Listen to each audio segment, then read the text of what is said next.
Hi అండి, బాగున్నారండి? నేను బాగున్నానండి. శనగలు తింటే ప్రోటీన్స్ ఎక్కువ ఉంటాయి కదండి. మనకు కావాల్సిన పోషకాలు అన్నీ కూడా అందుతాయి కాబట్టి వరలక్ష్మి పూజ శనగలే కాదండి, మన ఇంట్లో అప్పుడప్పుడు కూడా మేము శనగలు ఉడకబెట్టుకుంటామండి.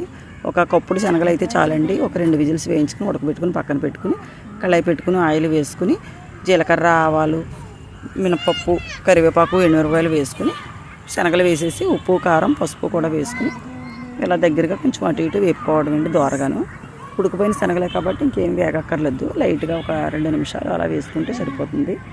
ఆయిల్ కూడా తక్కువ వేసుకోవాలండి. ఆయిల్ కూడా ఎక్కువేం పట్టదు.